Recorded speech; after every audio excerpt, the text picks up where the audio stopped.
Stephanie Williams, Acting Special Representative of the Secretary General in Libya. Welcome to Al-Arabiya. It's great to be here again with you, Talal. Thanks so much for this opportunity. Let us start on a positive and hopeful note.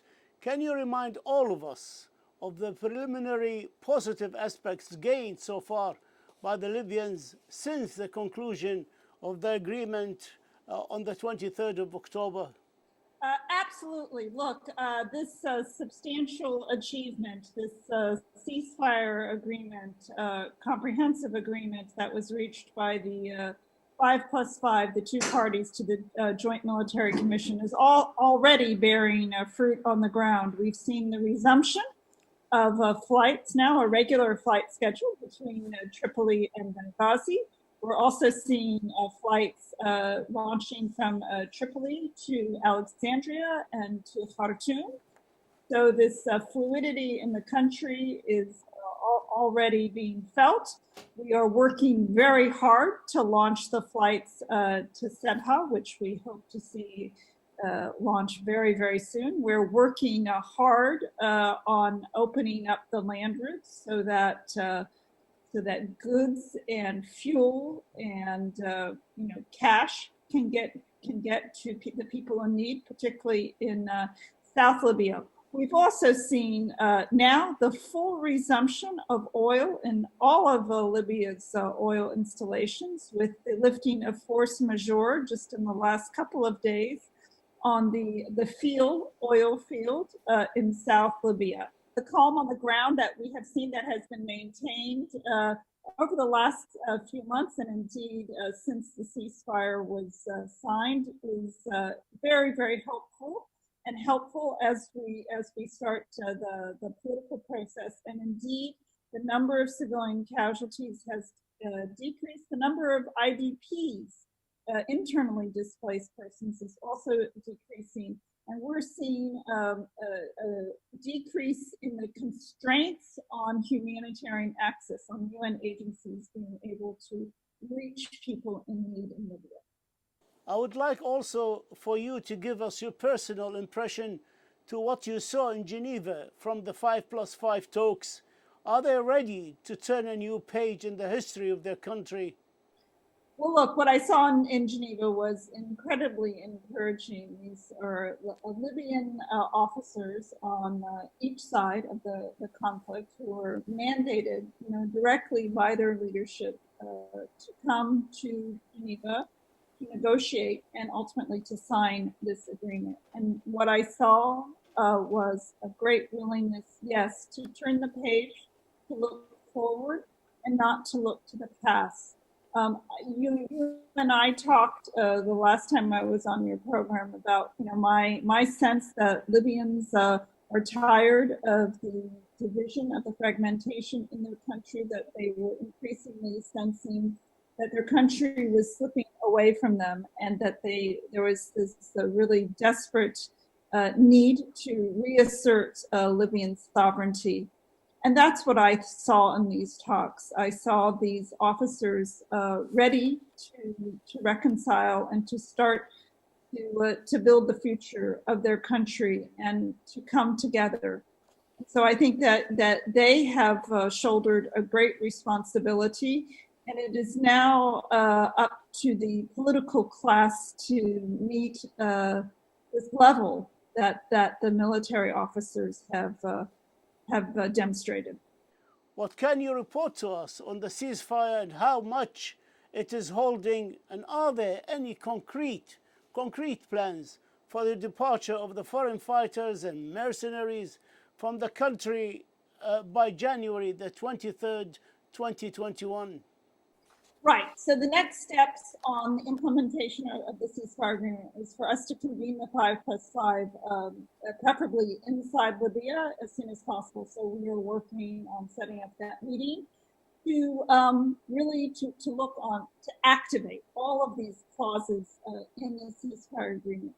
Of course, including this request from the Libyans themselves that the mercenaries and the foreign fighters depart the country within a 90-day framework or time frame of the signing of the agreement. Now, it is up also to the international community to respect the requests of the Libyans in this regard, so that those international actors that are responsible for the presence of these foreign mercenaries and foreign fighters on Libyan territory, it's incumbent upon them now to also take the steps to withdraw these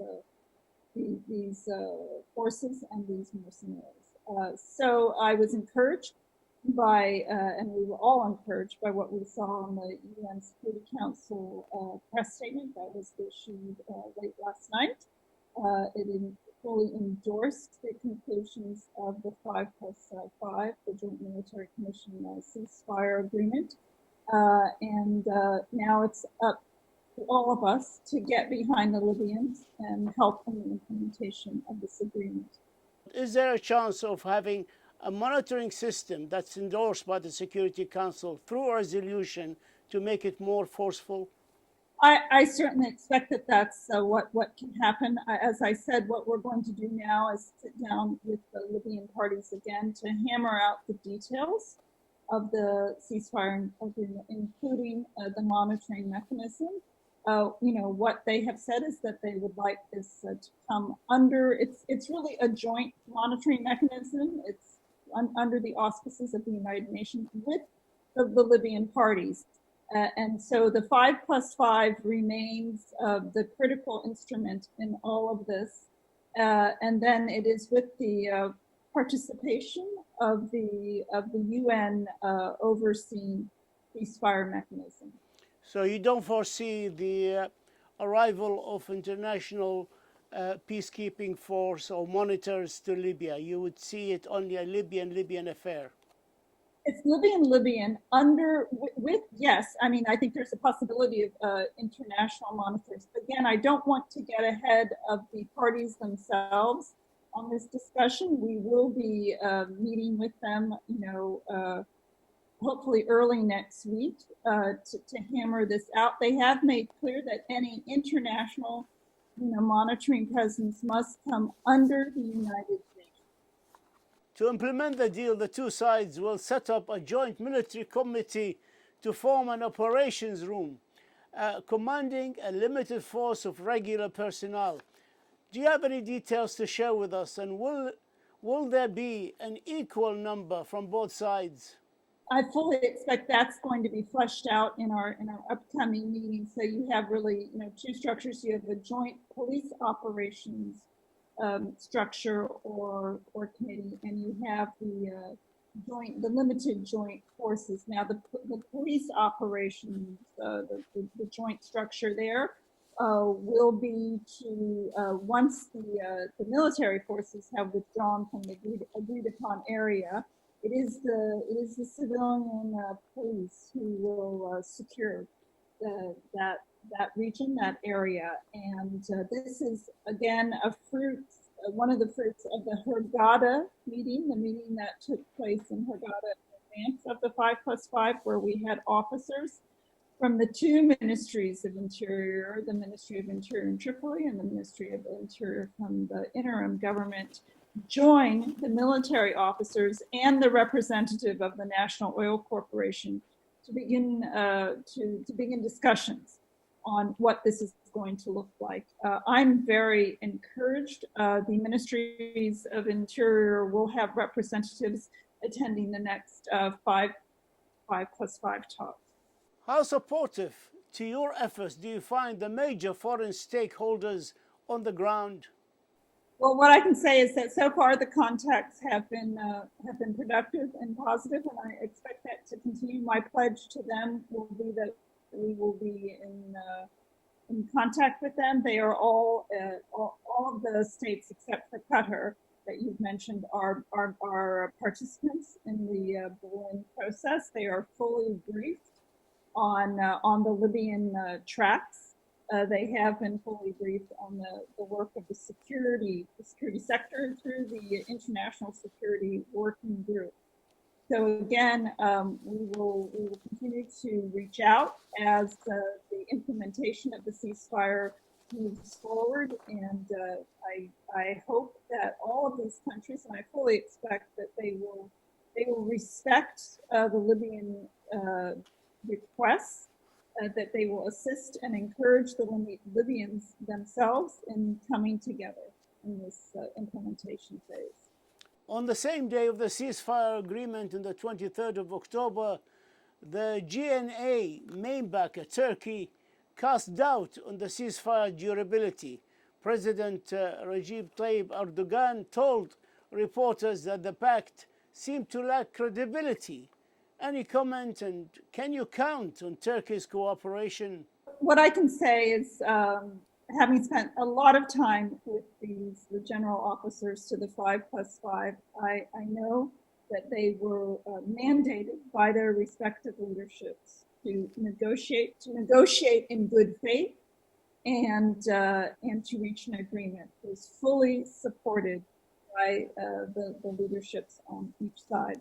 And again, this is a direct product of the Berlin process, to which all of these countries signed up to and committed to respect the outcomes, as well as the outcomes of the Security Council resolution.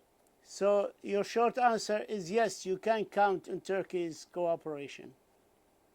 Is that correct? I am optimistic as we move forward on the implementation phase that all of the parties to the Berlin process will demonstrate their support and respect for Libyan sovereignty.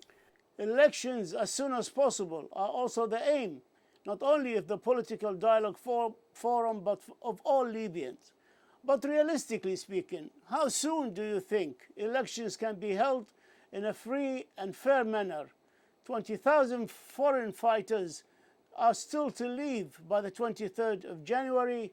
There are still foreign naval and land bases in Libya which should be closed. So how realistic it is?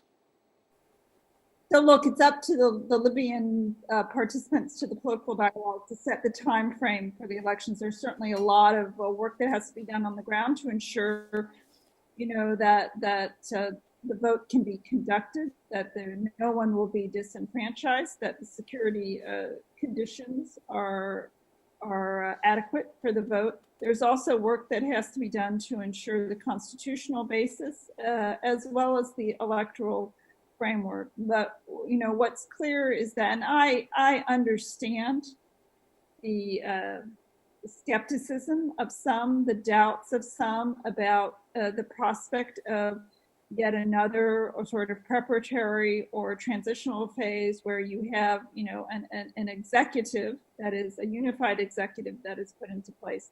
That executive really has to have very limited authorities, and I believe has to have a very strict mandate that will be to prepare the ground for elections and to provide services to the population, and to work on the unification of the institutions. This is what Libyans really yearn for. So these decisions, have to be made by the Libyans themselves.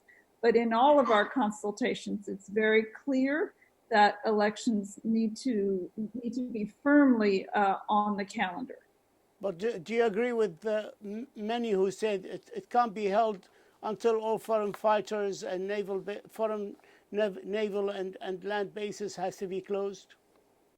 So this is why all the Berlin tracks, the economic, the security and the political track, and the overarching human rights and accountability track all have to come together in order. They complement each other.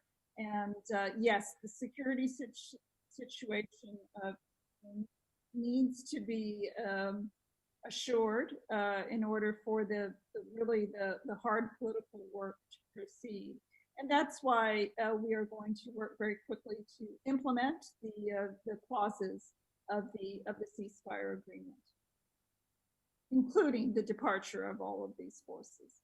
There are those who expect GNA Prime Minister Fayez Sarraj to remain in power, although he said he's leaving by the end of October at the latest. but they expect him to remain in power until the dialogue forum decides the way forward. We understand UNSMIL asked him to stay on until then, but what did you hear back from him, and what are your thoughts on the subject? So yes, I mean, I think rather than leaving a political vacuum, we believed that it was prudent, to request Mr. Siraj to hang on for a little bit more, to allow the political talks to take place, and for the potential for there to be a new sort of executive arrangement that he could, hand the reins over to. So we shall expect a transitional period for a short time at least between the forum and the setting up of the elections. Well, as I said, I mean that's up to the Libyans themselves to decide. What's clear is that we have on one side Mr. Siraj wanting to depart, and on the other side, the interim government had already tendered its resignation. So, I mean, I think this points to the need for there to be a unified executive in this interim period between the holding of the political dialogue, decisions taken there, and the conducting of national elections. So this will certainly, I think, be one of the options. It's going to be put on the table for the Libyans to decide. Libya and Qatar signed a memorandum of understanding to increase security and cooperation this week on October 26th. Does that live up to the letter and spirit of the 23rd of October ceasefire agreement? My understanding, that is an agreement that was signed between the Ministries of Interior and is a technical level agreement. But they call it a security agreement. Well, my understanding is, and again, I haven't seen the full details and haven't had an in-depth discussion with the Minister of Interior on this, but my understanding is that it's a technical level agreement.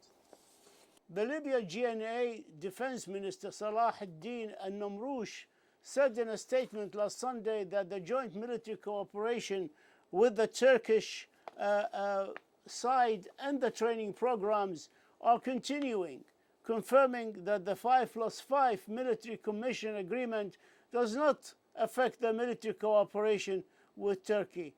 Does that live up to the word and spirit of the ceasefire agreement? Well, what I can only point you to is what was agreed to in the ceasefire talks, the ceasefire agreement, which specifically requested that training programs be suspended. And so it's incumbent on all the parties to continue to respect that. The Joint Police Operations Room will also identify and categorize all Libya's many armed groups, militias, with UN help, and work out whether and how to integrate their fighters into state institutions. Do you believe and think it's possible? So this is a major project. It is not something that's going to be accomplished overnight. It is something that we have been working on for some years with various DDR proposals and programs. What the two sides to the 5+5 decided upon was that members of armed groups would need to be integrated into institutions if they qualify for integration on an individual basis. And so we will work. There's now a subcommittee that is underneath the 5+5, and this is where I see the great prospect for inclusion of key components of the society, because DDR is a process that is much broader than either any military or security institution. It touches upon the community. So I see this as an opportunity for there to be a women's participation in this subcommittee, for non-governmental organizations, for civil society to be part of this conversation, to be around the table when these important national decisions are being made. And I have, in my various conversations, including today, with some very active women leaders in Libya, I have committed, and the United Nations is committed to ensuring the active participation of women and civil society in these processes moving forward. Stephanie Williams, Acting Special Representative of the Secretary General in Libya, we thank you for this interview and we thank you for your insight, and we wish you the very best of luck in your good efforts to find a resolution to the Libyan crisis. Thank you so much. Thanks, Talal. Thanks. Good to talk to you again.